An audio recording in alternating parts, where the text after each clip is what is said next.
watching Unapologetic Filmmaking and Dope-ish. Welcome to Unapologetic Filmmaking and Dope-ish. I am one of your hosts, Omari Matlock, along with Alexander McCoy-Smith. Join us as we explore independent filmmaking, creativity, and just all around dope-ish. Monday through Thursday, the show will be broken down topic by topic, and on Friday, you'll get the whole show in its entirety. Yes, and if you like this, please hit that like button, hit the subscribe button, and share. Absolutely. All right, so this is another huge show for us because we got the soon-to-be legendary, if not already legendary, Mark. We go Mark Paul Gregory? Man, you know what? I saw the Paul in there. You know, here's the thing. When I first got on Facebook, like 12-some years ago, I just thought they wanted our whole name. And that's my name. And then people be like, Mark Paul. And I'm like, yo. Mark to you. Right. So Mark Gregory. All right, Mark Gregory. Okay. All right. Oh, damn, I messed it up again. My bad. Right. You know what? We just this is always gonna. We always just do two of them just to make sure you all right. Make sure you ready. Yeah. Okay. So we got the legendary comedian Mark Gregory. Yeah. All right. Greetings, jive turkeys. All right, man. So we're gonna start off with this. I want to start off with how you got started, but yeah, let's start there. Let's start How I got started? Yeah. Started off in a two-door shack in Willacoochee, Georgia, many years ago. No, I was like, well, okay. No, but anytime you start with Willacoochee, it's a good story. That's a different story. So let me see. I want to say it was my senior year in college, right? So I'm not even running track anymore. So I ran track at Ole Miss, SEC. Just put that out there. And I'm done with my eligibility, and it was one of those situations where I have all of this free time. So I'm just going to school, haven't had this feeling in years, and I kind of had that like what now feeling, you know, because being in athletics, you just, now that's gone, it's a major void. So I had this week where a lot of funny stuff was happening, right? And I felt like it was like just abnormal. I was like, yo, this really don't happen like this. So I was like, all right, cool. So then I started writing, right? So I really felt God was telling me that I needed to start writing and doing comedy. So now at this point I'm writing, right? Then I had the moment to kind of like put the icing on the cake. So as you know, Dick Gregory, comedian, civil rights activist, is my uncle. So I go to the library. Hold on. We can't even skate over that though. That's major. Yeah, that's major. Okay, we're gonna put a bookmark in the library, right? Okay. But we gonna. How do you feel being his nephew? Like, do you feel those shoes? You know what I'm saying? Like, that's not like a uncle that kind of funny. Yeah, you know what I'm saying? He was the first black comedian, man. That's major, dog. You know what? Honestly, man, I really don't feel like the weight of it, because I feel like, to me, the weight is unbearable when I'll be honest with you, when you're not funny. You know what I mean? Right. So like, yeah, like if you out here bombing, hold on, are you drinking out of a? Oh, this is Here's a cup, man. I thought it was a lens. I was like, oh, you gonna ruin your good stuff, brother. But no, I keep it filmed, man. I got you. I see. But yeah, so no, I really don't feel that, because I mean, his shoes. I mean, he came from the climate in which he was birthed out of, which is the civil rights movement. You know, it's like I can't even live up to that or come close to that, because you know I'm coming out of a whole different scenario. Right. So you know, I don't even try to. You know, if I could just be like for me, you know, it's like, man, I'm funny in my own right, and I'm gonna do it my way. Definitely pay homage to who he is and what he's done. But you know, it's just like, because for the longest I really didn't even mention it. You know what I mean? Right. It was just like, yeah, because I knew you. I mean, I've been knowing you for a while. Yeah, for a while, like 07. Yeah, you know? yeah. Actually, it was a little bit before that, because we worked at NBA together. And I remember that's when you was like, man, I'm about to be on this comedy, and I'm like, word. But you know, I'm a super positive guy. If you be like, man, I'm about to go to the moon, I'm gonna be like, cuz, you need help? Right. Can I record? Duct tape? Right. So for me, honestly, man, and you know, kind of just going back into the whole book scenario, going to the library, you know, pretty sure like how your children view you.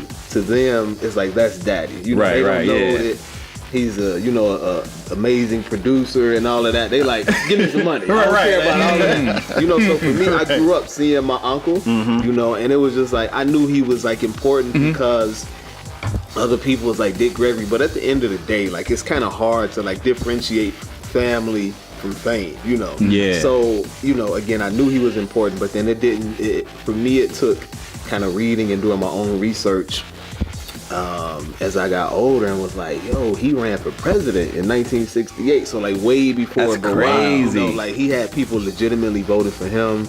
That's so G. I mean, he was getting $6,500 to perform at the Playboy Club. Yeah. In the 50s for few happen. Listen, $6,500 is good money now. Right. So that was like, that had to be like $1 million. Oh yeah, then, he was cashing out. He was the man. Yeah, he was the man. It's at the Playboy Club. The man. With $6,500. I was like, look, this He week, was the man, bro. just give me credit. Don't even pay me.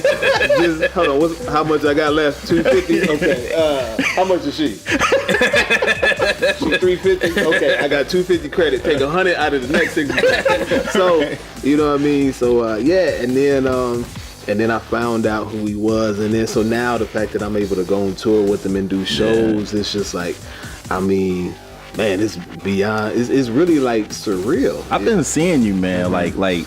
You know, again, like our show is really about positivity. You know, again, our thing is dream big, no permission needed. You don't need permission to be yourself. Right. You know what I'm saying? Like God already done got he worked that out for you. So seeing you, like, I just remember you telling me that, and I remember, and I'm a person that truly believes it. If you say it, I believe it until you don't believe it anymore. And you know what I'm saying? So I'm like, cuz he gonna make it. You know what I'm saying? And you was, you know, hitting me with a couple of lies. I said, oh, yo, this is kind of funny. You know what I'm saying? Yeah. I would always be at work like, yo, what you think about this? Yeah. And you was on the other side of the like a couple rows over. So you was writing your joints, and I was over there writing my joints. You know what I'm saying? So I'm writing films, and you writing jokes. You know what I'm saying? So that was crazy, but. Like I said, I saw you online really starting to build that momentum, and I'm like, yo, that's G, man. Like, he doing it. You know what I'm saying? Like, and you know, for me, man, I'm kind of like one of those people where amongst, you know, my friends, or if we chopping it up, you know, like, you know, what they call it, like humble brag. You know, I'm a humble dude, but at the same time, you gotta let people know, like, hey, you know, I'm out here, right?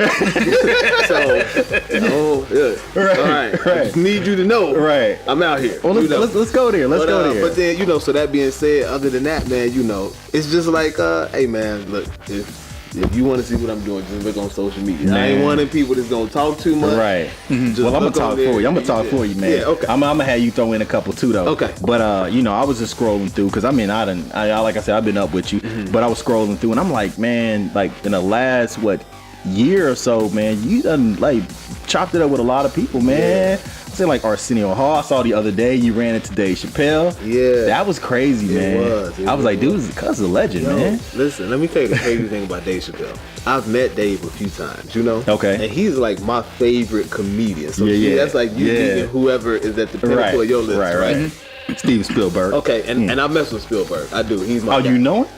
I mean, I was gonna be like, we gonna cut this show. I know, right? You know, my favorite Spielberg movie though is he did Band of Brothers, The Sea. Oh yeah, and Saving Private Ryan. That's my movie, dude. Yeah, man. Yeah, that's a great movie, man. Because first off, I feel like no war movie has been that accurate of a depiction. Right. The storyline is amazing. And then like all of the characters are developed. Right. And then at the end, when they kind of like reveal that he was a school teacher, and that explains all the shaking and him crying. Dude, listen, I will put that in. He's a master. Yeah, he's a master. He's a master, man. That's my top. Right. Yeah, that's my dude. But anyway, so Chappelle, you know, comes on stage when my uncle's leaving or whatever. So, you know, we kind of like chop it up for a second, and he was like, all right, Mark, man, good seeing you. Yo. Wow. I had heart emojis in my eyes, man. Like the big bulging heart, pulsating heart emoji. Right. I was like, he knew my name. Right. That was it. That's what's up. That's what's up right there. Wow. You know, sometimes it's the little stuff. Right. You know my name. You know how to spell it and everything. Ever since then, I've been like, what? Yeah. Do Chappelle know your name though? He don't? Okay. Don't. Yeah, but I saw you were touring on that the Rebirth. I was gonna have to come see you on that though. Man, I was gonna have to come see. No, I mean like come see you because we Rebirth. hilarious. Man, you know what? I would have told you, hey, that's the person you want to talk to. I didn't name it, man. I wouldn't have Nah, I'm just messing with you. Nah, that was dope. I mean, because same for us, you know, it's kind of that with the meaning, you know what I'm saying, as far as rebirth, it's like changing things, changing your perception and stuff or whatever. But I saw that and I'm like, okay, all right. And you was touring with David Mann, right? Mann, I just know him as Mr. Brown. Mr. Brown, yo, he's probably one of the funniest Tyler Perry characters. Man, listen, naturally funny. We got long dollars, but aside from all that, where he and his wife are, Tamala Mann, you know, she's like the number one gospel singer ever. She's a beast too. They are super cool, super cool. Yeah, people, I saw them in one of the Tyler Perry skits live. Okay. Play, and I was like, this is amazing, I mean, man. Dude, he is talented, man. Yo, like, people be hating on Tyler, but man, he's a monster, dude. You know what, man? Here's my thing. I'm gonna be honest with you. I used to go in on Tyler Perry until somebody was like, you know what? Tyler Perry is employing black actors, and I was like, man, you know what? What can you say bad about right? Like, and I'm gonna take it here. Tyler Perry is. I'm not sure if he still is, but he was the only person to own a complete pre-production all the way to post-production outside of Hollywood. Right. Yeah. So they didn't talk about that. You know what I'm saying? You got this black man that can do everything in his backyard. You know what I'm saying? He has backlot studios. When I was in Atlanta, they wouldn't let me pass the gate. But I was looking through the gate like, damn, like that was amazing to see a backlot with the fronts of them that looks like a street. And it said Tyler Perry Studios. You know what I'm saying? So that inspired the hell out of me, man. And see, man, I think the thing that happens is, okay, like from the time that you wake up, let's just say like a calendar, just a week. Man, we are like inundated with so much information, whether it's social media, go to work, your kids need this, you know. Right. And what happens is, man, it puts us in like this bubble where you really don't get to appreciate people, you know? So I feel like whether it's Tyler Perry or President Obama, you really don't understand the totality of what people have done until they like are done, until they're dead. You know what I mean? So like with a Tyler Perry, that's what like that's why I love watching like Hollywood stories, stuff like that, because then you blown away and be like, yo, I had no clue X, Y, and Z. So everything that you said about Tyler Perry, it's like, dude, he has everything. Yeah, that's major, man. Yeah, I mean, it's like it's white people that don't even have that. Exactly. It's people that have been trying to do it forever, and he was like, I'm gonna do it. But one of the things kind of tying it all back into what we talked about is the dreams and positivity. I mean, you know, there are plenty of videos, man, where Tyler Perry talks about, you know, him being homeless. You know, him doing a play, he invested like $5,000 to $10,000 in a play and only 40 people showed up. But he kept going. You know, and he just patience. I feel like one of the things that I've learned in the industry is just patience is the key. Absolutely. Because once you establish yourself as a talented individual, whether regardless, all right, so the talent line is the baseline that we all have. But patience though, man. You know, because what I realized that, like when I look back at opportunities that I was like wanted, but I didn't get, let's say 5-6 years ago. At the time, you feel like you prepared. Now, 2017, it's like you looking like you wouldn't prepare. You wouldn't not even close. Whether it was shows that I wanted to get on or tours, and it was just like, nah, dude, you weren't ready. You know. I feel you, man. I mean, I definitely feel the same way because I look back and I'm like, at times we was ready. Put me in, coach. And now I look back like, yo, we didn't have a clue. I mean, man. Not that we got it all figured out now, but I feel way more confident in our abilities to do. Because I mean, me and Alex, we were talking about this the other day. Is like with our latest film Tales from the Blood Fairies, like it's like happening, like major, you know. So I was asking him, I'm like, all right, so I have a couple million, you know what I'm saying, to do this. We gonna be on a set where like a real set, you know what I'm saying, the big boy, and I'm like, are we gonna be ready for that, you know? And I think we talked about it a lot, and I was like, you know what, I think as long as we keep it, as long as we do what we do, you know what I'm saying, do what we do, don't let the pressure get to you, don't just do what you do, you know what I'm saying, I think we'll be all right. And that's the key, man. So like you said, you know, with my uncle, if you come to see a show with my uncle. I mean, you know, if you've heard Dick Gregory, you know what it's gonna be. You know, but with my show, I'm talking about family, been married before, divorced, kids. You know, my uncle. And you don't cuss, right? Yeah, I don't. You cuss. don't cuss. So and then I do have the moment where, like this year, where I did have like about a 10-minute set on politics, and but you know, it's my version of it. It's not the Dick Gregory version of it. Right. And that's it. So it's like, dude, just be you. Like there are millions of people who are like you, who wanted to let you put it. But if you try to be like this person or that person, you're gonna miss your target audience. I have a question. Yeah. So you do not use profanity. Well, why? I mean, I don't cuss in like every day. In your daily life. Every day on my daily life, and I just feel like as a creative, and no knock to any comedians that do cuss, I just feel like I'm able to like dig deeper, you know, with my creativity, because you know, when you do cuss at the right point, a right cuss word could be a perfect accent mark on a joke, but I don't even feel like it's necessary for me. Yeah. Okay. All right then. Man, plus that's where you get that bread at. Like the clean, the corporate, man. Dude, that is where, oh really? Oh, dude, listen, like I did Ole Miss this year. So I did the athletic director hit me up and was like, hey, every month we do a 8 a.m. meeting where it's like the entire athletic staff, coaches, assistants, finance department, and the athletic staff, and they have people come speak, you know, but we want to liven it up. So 8 o'clock in the morning, I'm telling jokes to the entire athletic staff, and of course in that environment, that's not an environment where you're gonna be like, so she was licking my balls, right? Nah, man, we got. I would have loved it. Yeah, you know, so it's legit like people that are making moves. So that's a business move right there. Like, man, that's dope, man. Yeah, I mean, it didn't start off that way, but as you dig deeper into it, I mean, dude, like that's an avenue, though. Yeah, I mean, like it was a major check for 30 minutes. Golly, we gonna go there because we all about the entrepreneurial thing too. We gonna go there because I'm gonna ask you a little bit more on that. But dang, that's crazy. I'm sorry, man. All right, so listen, so we got a lot of like entrepreneurial type comedians like online right now. You know, you seen them. They're doing like the little skits. My girlfriend broke up with me. You know, like how do you feel about the like a lot of the viral comedians? I guess.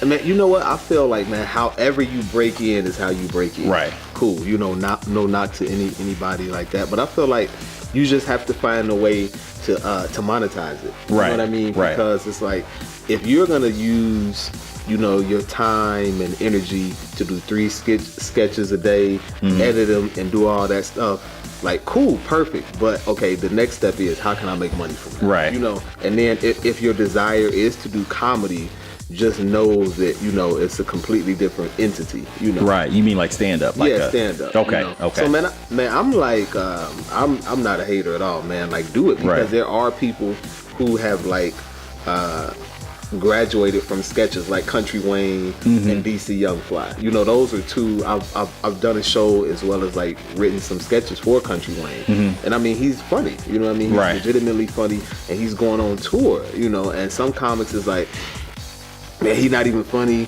you know, because for us, it's like we came through the open mic and then started off hosting, featuring, and then headlining. So a lot of people, you know, are have some type of animosity to him because it's like now he's doing what we're doing, but he like skipped the process. But I'm like, the difference between he and us is just like, once they put his name on the website, say he coming, that show would be sold out. So he built his audience and he built his fan base. I'm all about that, man. That's why I said, like, watching these comedians, I've seen them starting to team up with Kevin Hart. They getting into films, and I'm like, that's gangster, man. Like, because I mean, where I work in a university setting. You know what I'm saying? Do film and video production, and I'm watching these young kids, and they're like brilliant, man. Like they're like way outside the box thinking, and I'm just watching them just create their own job, their own lanes, and I'm like, that's gangster. You know what I'm saying? So to see these young comedians, like, I'm not standing in nobody's line. I'm gonna go out and I'm gonna do it however I can do it. You know what I'm saying? My hat is off to them because that's how you gotta be. Yeah, I mean, how can you?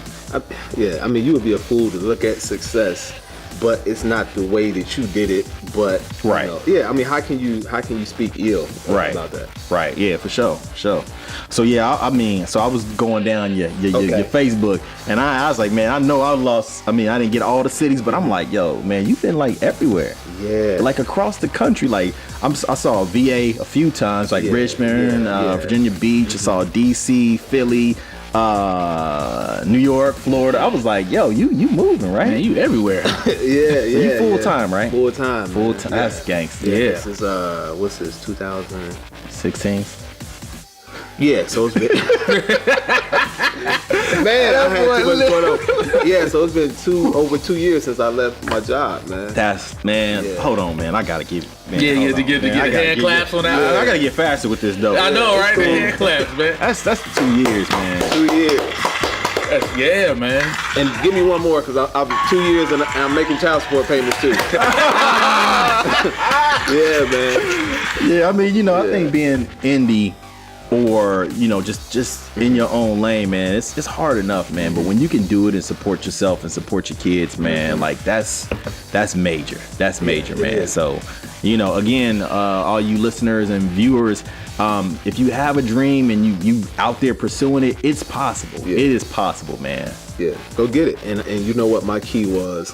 I would always talk to artists who were full-time, and my question for them was, how did you know when it was time for you to leave your job?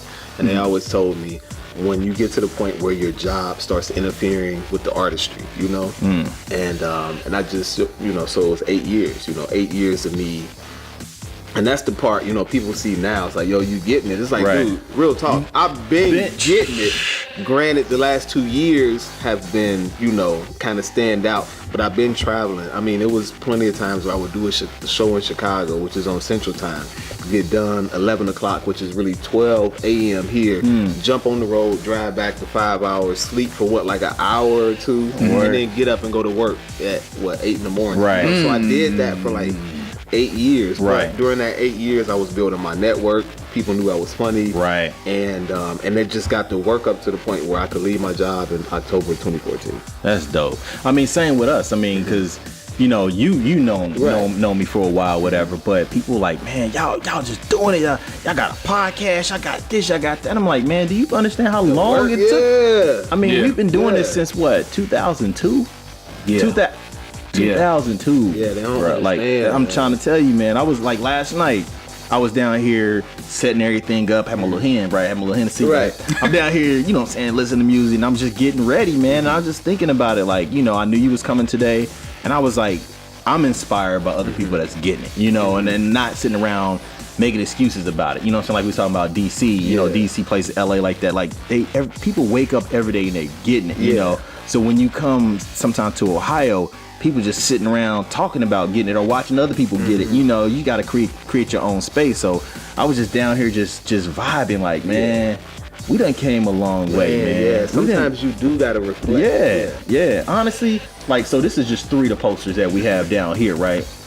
Upstairs in my office, I got, I don't even know, like 7 or I don't know. About 7. Probably about 7 but I don't put them up because I just need to see, I put them up because it reminds me of where, you know what I'm saying, where we started and where we're going. You know what I'm saying? Not only got to see the posters, I see white leather right there. That's white leather is the indicator that you're doing good. And you only had the plastic on it. White leather uncovered. Yeah, that's next level right there. So I'm trying to be like Dick Gregory. Yeah, man. With the Hugh Hefner couch over there. With the red.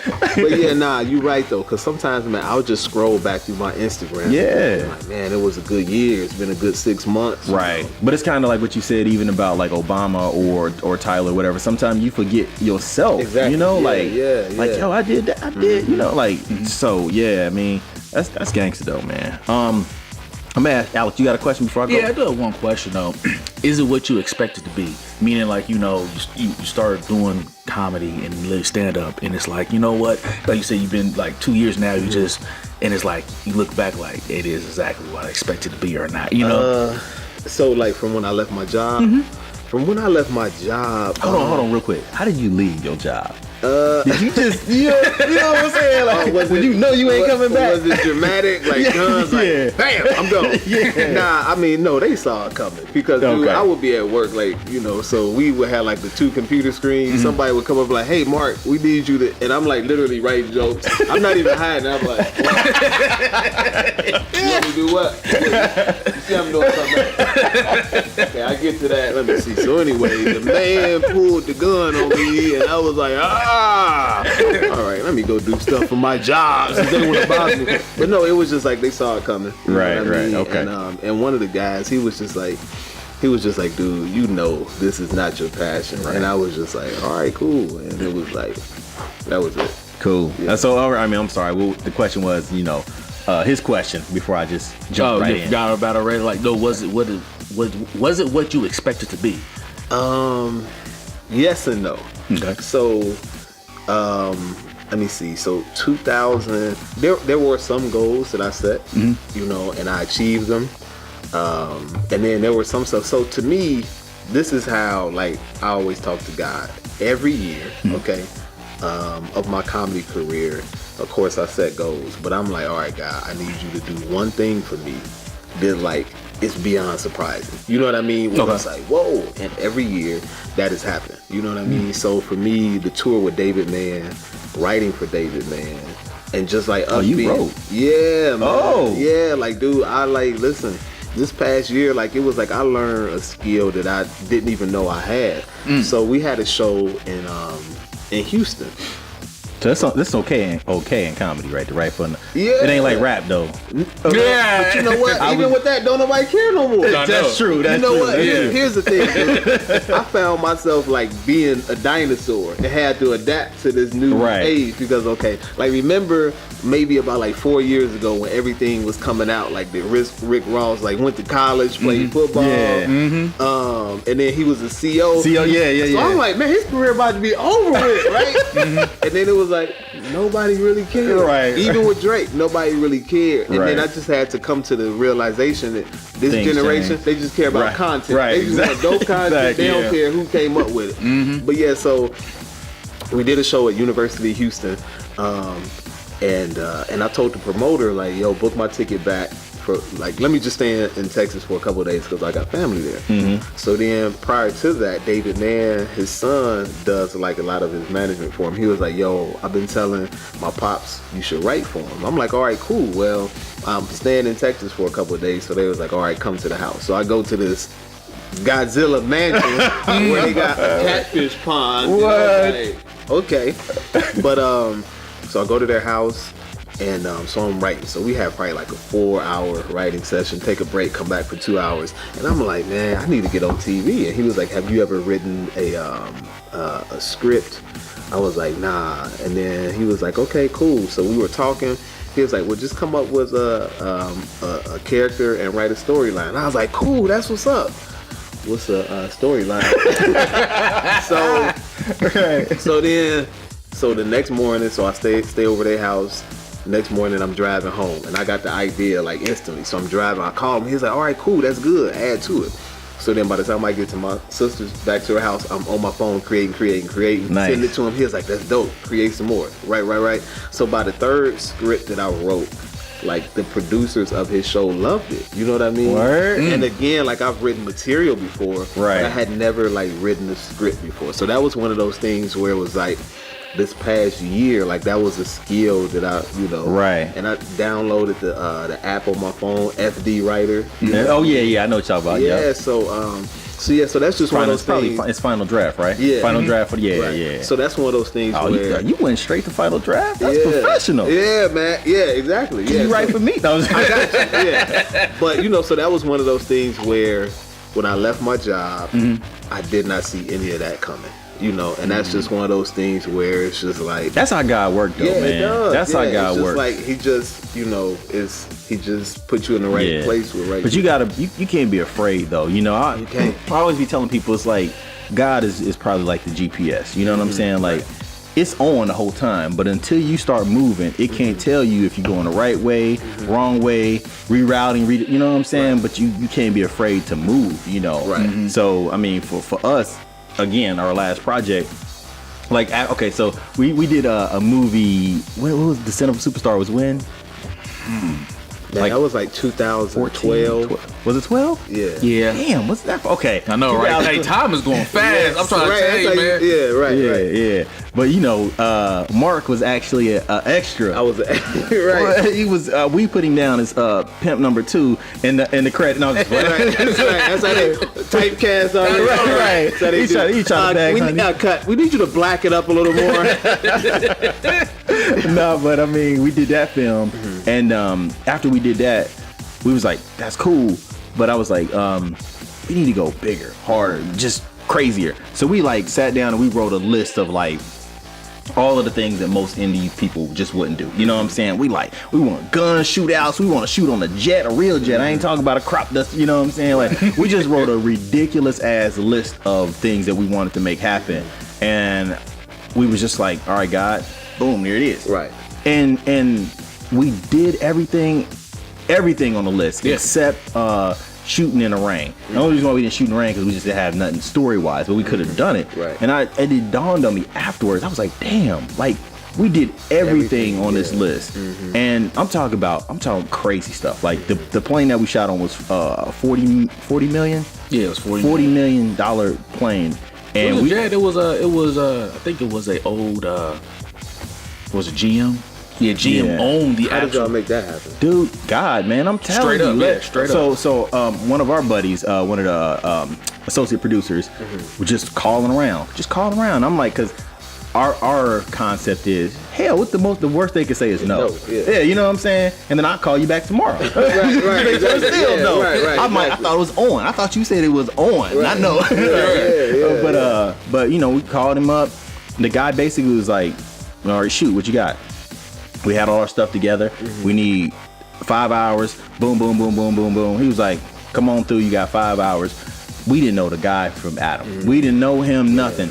He just opened up the whole hangar. We was there, took over this whole jet, shot this whole scene, man. It was just crazy, you know. So I'm like, And I think the key to it is, man, just sounding like you belong. exactly. Sounding like you belong and being able to articulate. I be trying to tell these young cats, man, they be in there like, well, look, cuz, you know what I'm saying? I'm trying to have these bitches. And I'm like, man, listen, you can't. Yeah, you can't. This dude on a $40 million plane and you coming up in there with, you know, like, talking like you just fresh out. You know, you know what I'm saying? And you know what, man? So like, so back to David. One of the things that I realized though is, I feel like you really have to like shift your mindset when you meet people who are where you want to be or people of influence. Because the average person, when you meet somebody where they're a millionaire, Right, you know, or have a company, like in your case, you know, would be a director. The average person is gonna go to them and be like, yo, put me on. exactly. Right? Which is the wrong mindset. Right. If you position yourself as if I have something to offer you, that changes the complexion of the relationship. Yeah, the whole dynamic change. So for me, I'm a writer. Where it's like, David, man, you established you had a talent, but it's like, dude, I can write for you. Right. You know what I mean? Right. You have to have something to offer, man. Exactly. Because, I mean, it's a relationship. And in a relationship, it's a give-take, not a take-take. Right. Like, that's what I mean. Because what I tell people is, like, dude, he meets you every week. So comedians, you know, we go from comedy club to comedy club every week. So let's say if you work with a Mike Epps or a big name, Right. Dude, you don't think he met you last week and the week before? Right. The hungry artist who like, put me on. Yeah. Let me get this dude. He meets you every week. Right. You know, so how Right. can you make yourself stand out above everybody Exactly. else? Gotta have something to offer, man. Yeah. You are now watching Unapologetic Filmmaking and Dope-ish.